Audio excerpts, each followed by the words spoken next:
제가 사순절 기간을 통해서 저희 교회에서 왜 예수님은 사순절을 겪어야 하시고 고난주간을 겪어야 하시고 또 그렇게 처참하게 십자가에 못 박혀 죽으셔야만 했는가에 대해서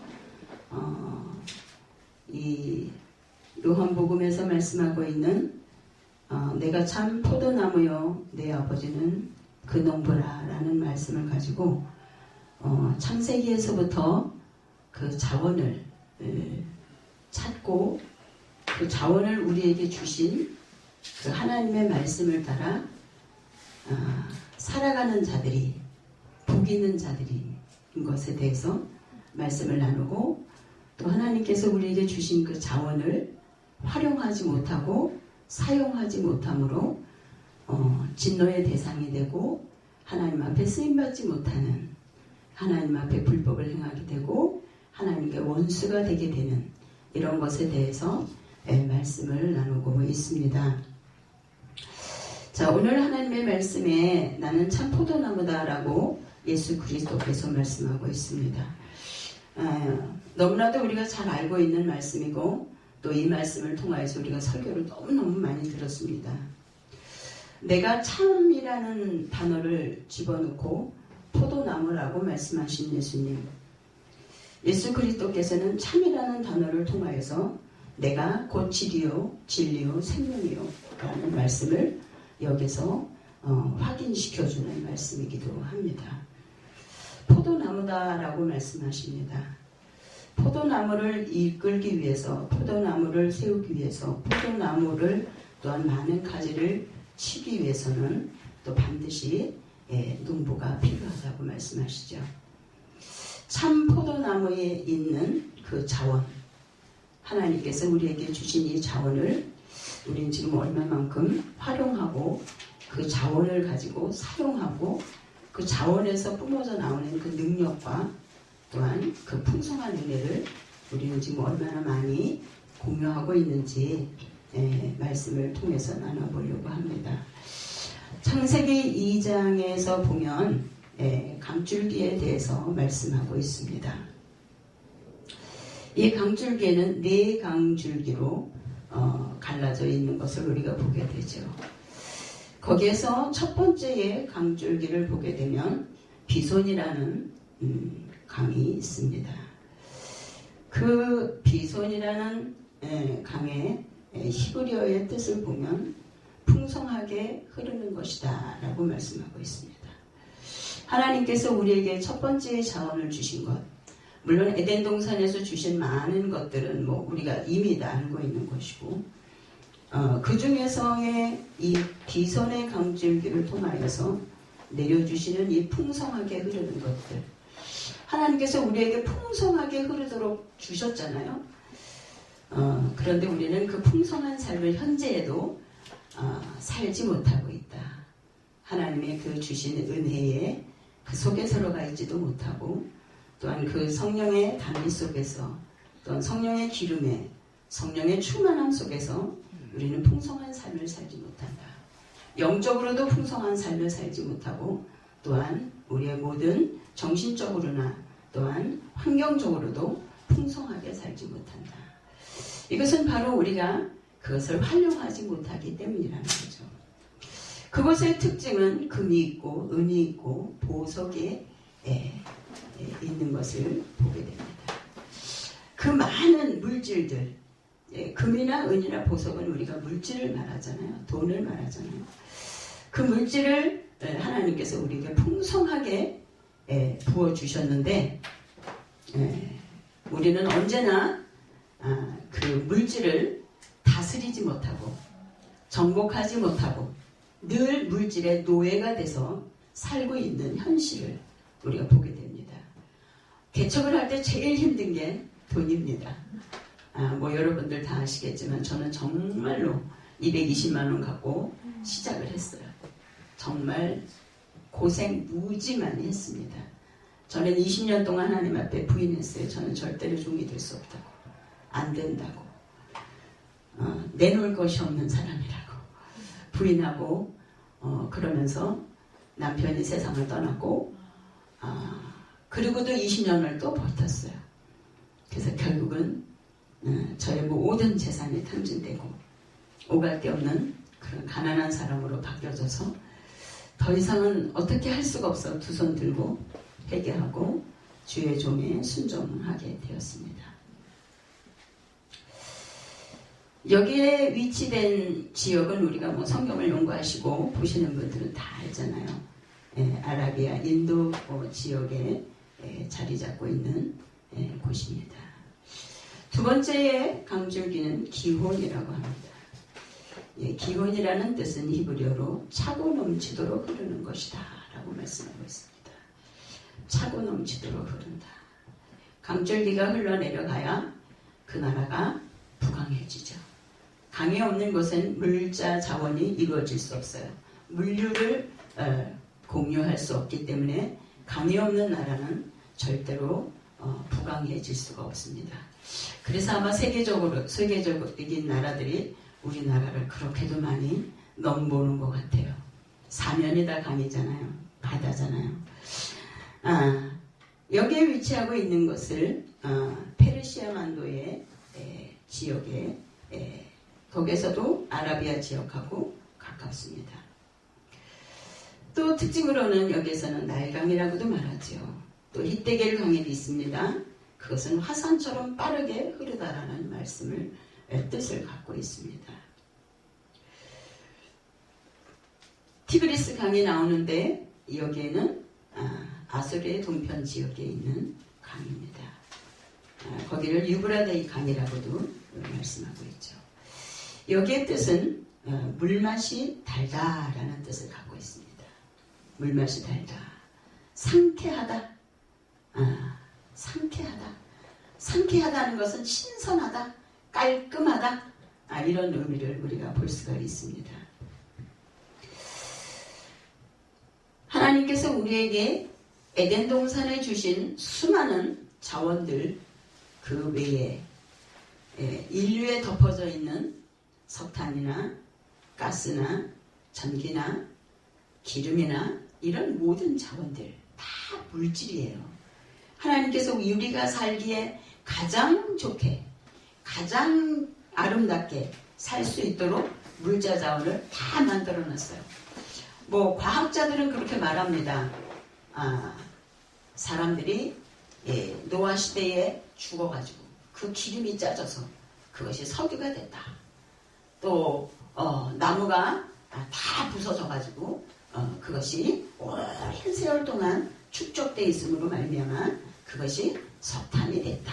뭐 이런 말도 안 되는 것들을 내어놓고 마치 엄청난 과학을 발견한 것처럼 그렇게 사람들은 말합니다. 그러나 하나님께서 우리 인간들이 살기에 가장 아름답게 가장 살기 좋게 시대적으로 그것을 발견하고 그것을 사용할 수 있도록 이미 창세기에서 하나님은 우리를 위해서 다 만들어 놓으셨다는 거죠. 그런데 중요한 것은 이거라는 것입니다. 하나님께서 이렇게 우리에게 많은 자원을 줬음에도 불구하고 사람들은 이 자원을 전혀 쓸 줄을 모른다는 거예요. 전혀 활용할 줄 모른다는 거예요. 하나님께서 창세기에서 모든 것을 이루시고 말씀하시고 뭐라고 말씀하셨냐? 이것을 다스려 지켜라. 이것을 다스려 지키라고 말씀하셨습니다. 이것은 명령이었어요. 그런데 사람들은 그것을 다스리지 못했어요. 그리고 그것을 지키지 못했습니다. 그러므로 말미암아 하나님 앞에 범죄하고 불법을 행함으로 말미암아 불순종의 죄를 짐으로 에덴 동산에서 쫓겨나고 엄청난 사람들의 고민과 번민과 고통과 아픔과 슬픔과 질병이 찾아왔습니다. 그만큼의 많은 어려움을 오면서도 사람들은 깨달지 못했어요. 저도 하나님의 말씀을 무지무지 연구를 많이 하고 묵상을 많이 하고 또 하나님께서 저에게 성경을 머리에다가 완전히 쥐어 넣어주셨습니다. 산에 올라가서 기도할 때에 그때 제가 처음으로 고백한 말이 그거였어요. 하나님, 저에게 성경을 주셔서 너무너무 감사합니다. 제가 그렇게 성경을 많이 보고 성경 공부를 많이 했는데 성경을 주셔서 감사하다는 말은 그렇게 해본 적이 없는 것 같아요. 저를 구원해 주시고 저를 용서해 주시고 저를 하나님의 백성 삼아 주시고 그것에 대해서 늘 감사를 했는데 성경을 주셔서 감사하다는 말은 별로 고백한 적이 없는 것 같아요. 그런데 하나님이 저에게 그 성경을 얹어주실 때 그때 제가 비로소 눈물을 흘리면서 기도했죠. 하나님 성경을 주셔서 너무너무 감사합니다. 성경은 예수님이고 성경은 예수 그리스도의 말씀이고 성경은 진리고 하나님의 역사인데 살아계신 말씀인데 좌우의 날쌘 검과 같이 우리의 영과 혼과 골수와 관절을 찔러 쪼개는 그런 능력의 말씀인데 이 말씀을 이 성경을 나에게 주신 것 너무너무 감사합니다. 그래서 성경이 얼마나 귀중하고 성경이 얼마나 귀한가라는 것을 다시 한번 고백하게 되었고 또한 그래서 소중한 것이 성경이다. 이 내강이 있는 곳에 사막지대에 많은 근동지방에서 사는 사람들뿐만이 아니라 모든 생물에게 생전에 필수적으로 유권자이자 모든 운명의 생활에 직접적인 토대는 바로 하나님께서 우리에게 주신 자원이라는 것입니다. 하나님께서 강이 동산을 적시고 그 네 줄기로 갈라지게 보이시고 또 이 넷이라는 숫자의 성경적 의미는 사방 곧 온 세계를 뜻하는 의미도 갖고 있습니다. 하나님께서 우리에게 주신 이 내강줄기를 통하여서 모든 많은 자원을 통하여서 우리에게 주신 것은 그것을 오직 하나님께서 주신 것으로 알고 하나님의 말씀을 따라 순종하고 하나님 안에서 너희가 살아갈 때에 내가 이것을 다스려 지키라고 말씀하신 것을 다스려 지킬 때에 너희들은 비로소 행복할 수 있고 비로소 자유를 누릴 수 있고 비로소 기쁨을 누릴 수가 있고 비로소 너희가 열매를 맺으면서 살아갈 수가 있다 라고 하나님은 우리에게 말씀해 주신 거라는 거죠. 내가 참 포도나무라는 것은 이렇게 많은 자원을 거기에다가 담고 있다는 것입니다. 내용은 너무나 짧아요. 내가 참 포도나무요. 이것이 시작입니다. 그 이후의 말씀들을 보면 하나님께서 우리에게 주신 말씀, 하나님께서 우리에게 주신 자원, 그것은 비로소 어디서부터 나오느냐? 내 안에서 나온다. 내 안에서. 내 안에 거하라. 나도 너희 안에 거하리라. 가지가 포도나무에 붙어있지 아니하면 절로 과실을 맺을 수 없음 같이 너희도 내 안에 있지 아니하다. 라고 말씀하고 있습니다. 포도나무가 자원이라는 것이죠. 그런데 그 포도나무는 참 포도나무다. 변질되지 않고 포기하지 않고 우리를 떠나지도 아니하고 우리를 버리지도 아니하고 우리가 실수를 했을지라도 우리가 하나님의 말씀 앞에 온전히 순종하지 못했을지라도 나는 너를 절대로 버리지 않아. 나는 너를 꼭 붙들고 나는 너와 함께 할 거야. 라는 하나님의 풍성한 물질적인 자원에서부터 영혼에 대한 자원에 이르기까지 포괄적인 우리의 주인임을 여기에서 말씀해주고 있습니다. 내 아버지는 그 농부라 라고 말씀하십니다. 아버지는 농부, 자라나게 하고 키워주고 물을 주고 가꿔주고 그것을 감당하여서 완성케 추수를 이룰 수 있도록 열매를 이룰 수 있도록 모든 것을 이루어 주시는 분이 바로 아버지라는 것입니다. 예수 그리스도를 통하여 있는 모든 풍부한 자원들을 열매 맺게 하여 주시는 분은 바로 하나님 아버지시라는 것이죠. 8절에 보면은 너희가 과실을 많이 맺으면 내 아버지께서 영광을 받을 것이요 너희가 내 제자가 될 것이다 라고 말씀하고 있습니다. 하나님께서 주신 그 자원을 통하여서 아버지가 농사를 지어서 그것을 통하여 열매 맺게 할 수 있도록 나는 그 포도나무의 가지에 붙어 있어야 되고 그 예수 그리스도에게서 나오는 그 자원을 빨아먹고 그 자원을 통하여서 힘을 내고 자원을 통하여서 말씀에 순종하고 하나님의 뜻을 향하여 나아갈 때 비로소 열매를 맺게 된다. 그리고 그 열매를 통하여서 하나님 아버지께서는 영광을 받으실 거라라고 말씀하시며 진정한 그때에 너희가 내 제자가 될 것이다 라고 말씀하고 계십니다. 그 자원을 빨아먹고 그 자원을 활용하는 자는 아버지의 계명을 지킨다고 말씀하고 있습니다. 내가 아버지의 계명을 지켜 그의 사랑 안에 거하는 것 같이 너희도 그 계명을 지키면 내 사랑 안에 거할 것이다.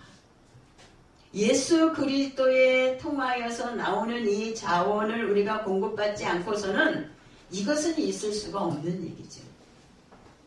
그 자원의 풍부함을 우리가 공급받아서 그것을 활용하고 그것을 통하여서 하나님의 일을 감당할 때 우리는 비로소 열매를 맺을 수가 있고 그 계명을 지킬 수가 있고 또한 그 사랑 안에 거할 수 있다라고 주님은 우리에게 말씀하고 있습니다. 내가 이것을 너희에게 이루면 내 기쁨이 너희 안에 있어 너희 기쁨을 충만하게 하려 함이라.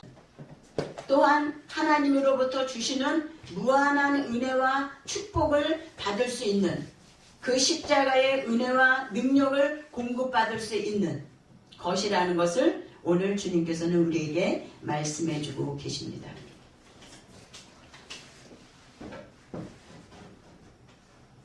내 계명은 곧 내가 너희를 사랑한 것 같이 너희도 서로 사랑하는 것이다 라고 말씀하고 있죠.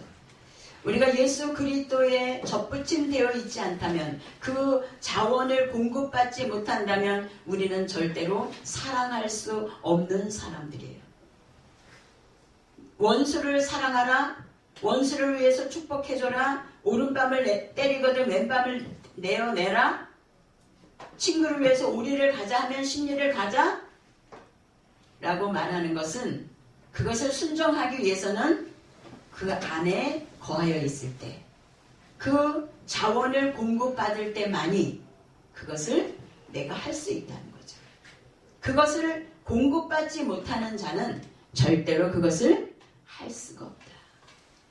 예수 그리스도가 이 땅에 오셔서 사순절을 겪으시면서 원수들의 손에 의해 팔려가시고 원수들의 손에 의해서 따귀를 맞으시면서 얼굴에 침뱉음을 당하고 조롱을 당하고 희롱을 당하고 죄인들의 앞에 무릎을 꿇고 채찍을 맞으며 십자가에서 죽을 수밖에 없었던 것은 바로 우리가 이 자원에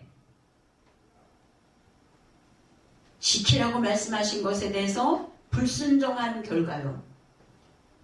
그 자원에 공급받지 못하는 결과라는 것입니다.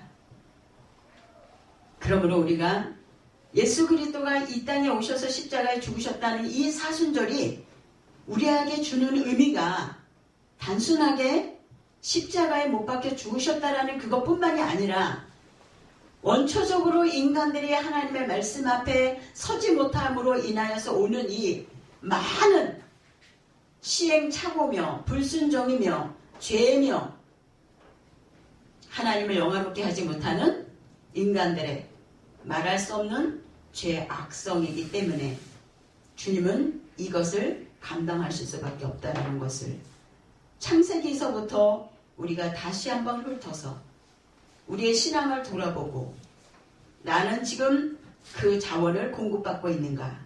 나는 그 자원 속에서 지금 계명을 지키며 기쁨을 누리며 열매를 맺으며 살고 있는가?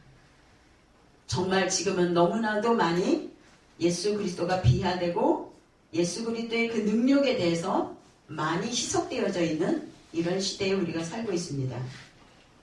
앞으로는 점점 더 심해지겠죠. 그러므로 지금부터라도 우리는 그 자원에 대한 원동력을 공급받기 위해서 그것을 지켜 행하기 위해서 예수 그리스도의 십자가를 바라보며 주님 앞에 기도하며 회개하며 그것을 굳건하게 붙들고 나아가야 되지 않을까 생각을 하게 됩니다.